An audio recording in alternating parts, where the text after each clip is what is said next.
So I'm talking about Reiki, Japanese Reiki, and something that I'm very passionate about is, which is, won't sound anything related to Japanese Reiki.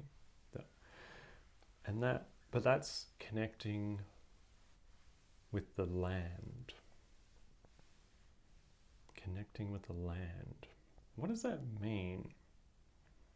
Does it mean I go out into the forest and talk to trees? Yeah, actually I do talk to trees. And does it mean that I am spending a lot of time in the wilderness, doing survival, doing wilderness skills? No, not at all actually for me.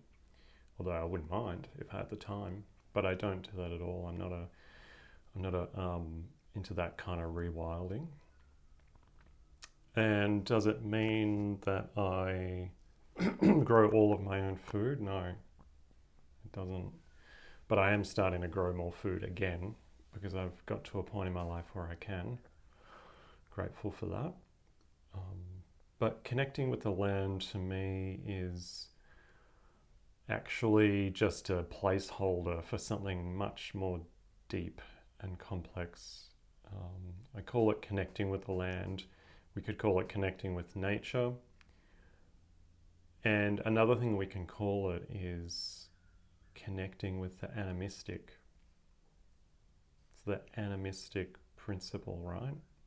That the world actually is alive, that there is consciousness in everything, and that there are beings, many, and those beings are not just animals and humans and trees and plants, but many kinds of beings.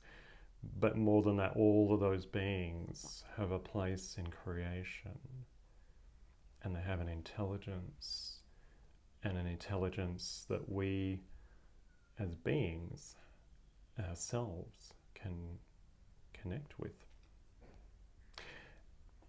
And more than that, all of human culture originated from cultures that were what we could term animistic. All. Isn't that interesting? So to me, now, yeah, what was the point? The point was, I was saying, what does Reiki have to do with that? So Reiki has a lot to do with it, actually. To come into actually being able to have a conversation with a rock or a mountain takes a lot of practice for somebody to, like, somebody in a modern intellectual everyday kind of way of thinking, like me, like I've been.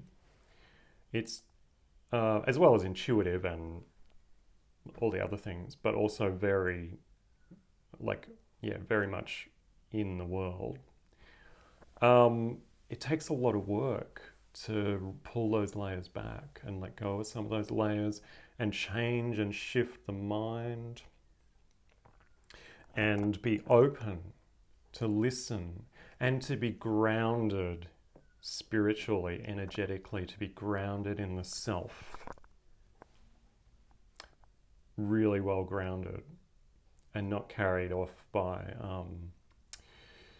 things that can happen in the mind, which is something that can happen in spirituality often. It can get very ungrounded. So it's taken a lot of work for me to be able to have a conversation with a mountain and to have a two-way conversation with a tree or with a watercourse. And I'm grateful to be able to do that.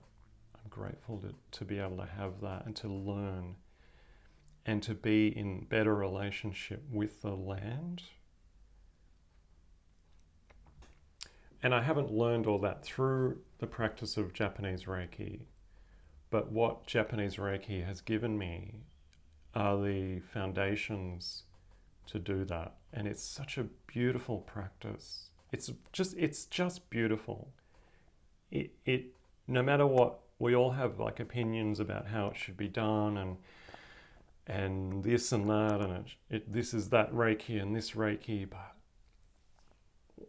when we're all in that moment of experiencing, I'm going to cry, experiencing the wonder of our true nature again, because of the practices that we've been gifted by people before us, it's just beautiful. It's so beautiful. And when we remember how sacred the world is, and how we can be so present with it, and it's like taking off a mask, isn't it?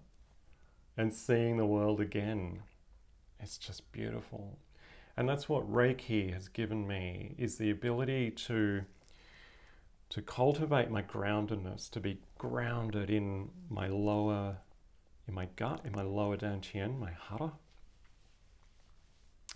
which is really important. And that's actually a really important thing in many spiritual practices. They might be described slightly differently, but it's actually really crucial. You know what? This video is getting too long, so I'm going to make a new video. I'm going to see you on the next video. Okay, see ya.